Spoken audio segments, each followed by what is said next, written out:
के लिए भी और राजनीतिक दलों के जो बूथ लेवल के कार्यकर्ता है उनको भी, इनके भी 1 लाख के करीब बीएलए हैं विपक्ष के वहां पर, 90,000 या 1 लाख, उन लोगों ने एक शिकायत दर्ज नहीं की है। और जिन लोगों का भी नाम यदि त्रुटिवश छूटा है तो इस 1 महीने की एक्सरसाइज को इसीलिए रखा गया कि जो वैध लोग हैं वो सही दस्तावेज देकर के अपनी आपत्ति दर्ज करेंगे और उसको शामिल किया जाएगा और फाइनल ड्राफ्ट जो है वो 30 सितंबर को रिलीज होगा। ये सारी एक्सरसाइज चल रही है। अब सवाल ये है विद्यानाथ जी कि वैधता कैसे मिलती है? वैध तभी होगा जब आप कागज पे आएंगे।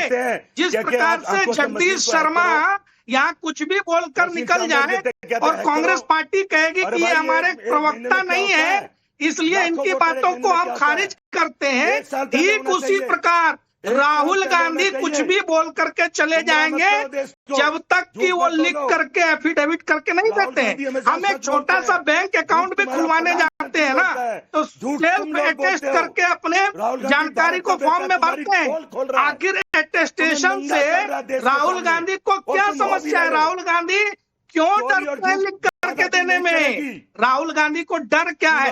डर इसीलिए कि उनका डाटा गलत है, डर इसीलिए है कि वो अपने मनगढ़ंत कहानी को चुनाव आयोग के डाटा के साथ मिक्स करके एक खिचड़ी पकाना चाहते हैं और सारा षड्यंत्र यही है कि बिहार चुनाव में जनता को भ्रमित ऐसा कौन सा फ्रस्ट्रेशन है?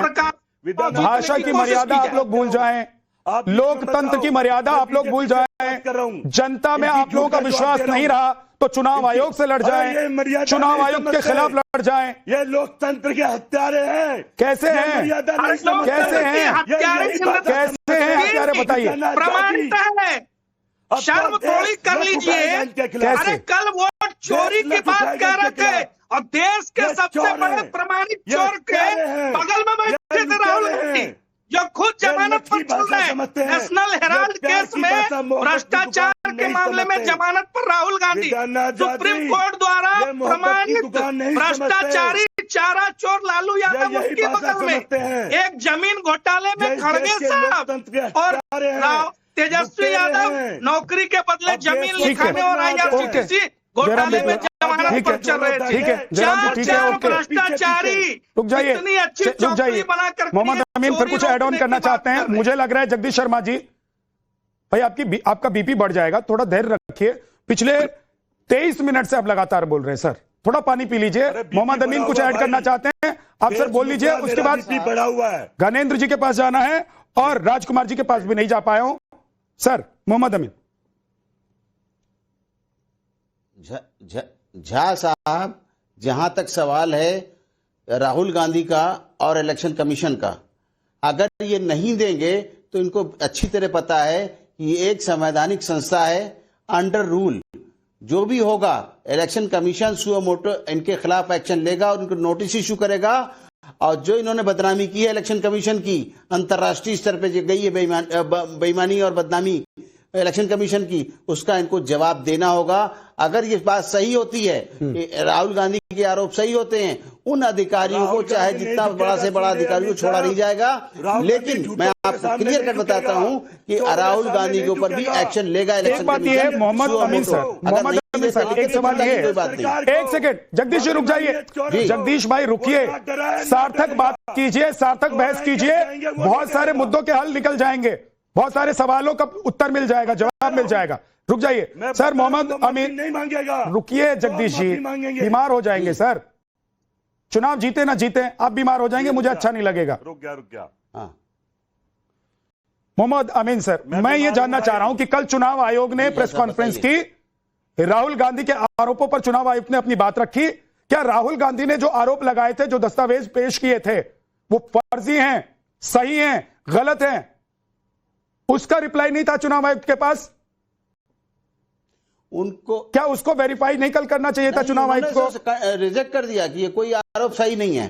सर फिर तो यही बात होगी ना कि राहुल गांधी भी जुबानी आरोप लगा रहे हैं और वो भी जुबानी पर उसको कह चुका है, खारिज कर दे रहे हैं। सर कल भी उन्होंने यही कहा कि हाँ, कल खारिज कर दिया और ये कहा कि देश से अमित माफी साहब वो मांगे, नहीं कह रहे या फिर सरकार अगर कलवारी है। समझते हैं कि वाकई सही है अमित तो हमको सरकार के पेपर दलाल सबमिट बन गए, करें, हम कलवारी एक्शन सरकार। लेंगे, जांच करेंगे। समझ लीजिए। अधिकार इलेक्शन कमीशन का है। नहीं देते ठीक, हैं। ओके। ये वोटरों की चोरी। डॉक्टर राजकुमार रंजन जी, ये वोटर लिस्ट नहीं देते हैं, नंगे हो जाएंगे हमाम में।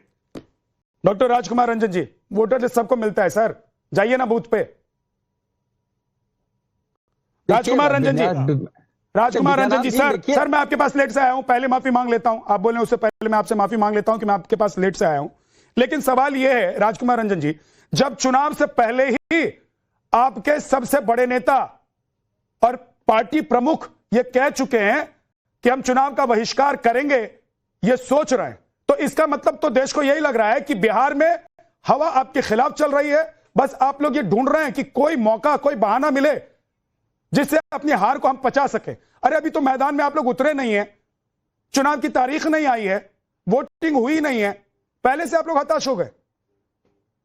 देखिए बैद्यनाथ जी, जो आपने प्रश्न किया मैं जवाब दे रहा हूं, जवाब दूंगा। आप जरा गौर से ध्यान से सुनिएगा और पूरे देश के जनता को सुनना चाहिए कि माननीय बिहार के प्रतिपक्ष के लीडर तेजस्वी जी क्यों कह रहे हैं कि बहिष्कार करना, हो सकता है कि बहिष्कार करना पड़े। आप देखिए रविवार को 3 घटनाएं घटी।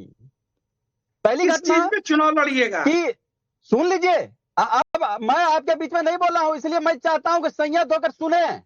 अरे आपके साथी तो लगातार बोल रहे हैं ना, जगदीश शर्मा, कोई मुद्दा नहीं बचा के पास। रविवार के दिन नौकरी का डॉक्टर साहब, देखिए रविवार के दिन जयराम विप्लव एक सेकंड रुक जाइए। जयराम विप्लव जी एक सेकंड रुक जाइए। जयराम विप्लव जी, जयराम विप्लव जी रुकिए। तेजस्वी जी के नेतृत्व में जयराम विप्लव जी रुक जाइए। यात्रा प्रारंभ हुआ।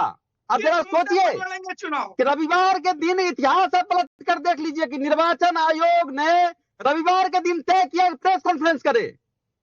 क्या 2 महीने से लगातार देश के केंद्रीय मीडिया में लगातार बहस चल रही है सर पर। अगर सड़कों क्या पर कभी उतरेंगे तो निर्वाचन आयोग ने प्रेस कॉन्फ्रेंस किया? अरे आप सड़कों पर उतरेंगे, अभियान चलाएंगे, दूसरी बात करेंगे तो दूसरी बात के सामने क्या रास्ता है? चुनाव आयोग सर पहली बात तो मेरी सुन लीजिए सर। नहीं एक सेकंड डॉक्टर साहब, जिस तरह से डॉक्टर राजकुमार मेरी पहली बात सुन लीजिए। आप दूसरी बात कह रहे हैं। पहली बात ये है, एक सेकंड रुक जाइए अवधेश, एक सेकंड अवधेश, एक सेकंड अवधेश सर, एक सेकंड रुक जाइए। राजकुमार रंजन जी सर सुनिए ना पहले। आप देखिए राजकुमार रंजन सर सुनिए। अरे राजकुमार जी मेरी आवाज आ रही है आपको? राजकुमार जी आपको मेरी आवाज आ रही है? संस्था है राजकुमार रंजन आपको मेरी आवाज आ रही है? लेकिन द हिंदू अखबार ने जो सर्वे कराया, विश्वसनीयता वह अभी संदेह के घेरे में है। माइक मिल गया बोलते चले जाएंगे। क्योंकि देखिए रुकिए तो सही। नहीं रुकोगे नहीं, पहले आप रुकिए, पहले रुकिए। मैं वैद्यनाथ नहीं हूं, मेरा नाम विद्यानाथ है, पहली बात। दूसरी बात यह है सर कि आप अपना जवाब रखिए, लेकिन कम से कम आपको स्टूडियो से या बाहर से जो सवाल आ रहे हैं उसको सुनने का मादा तो रखना चाहिए ना। मैंने आपसे सवाल पूछा, आप पहले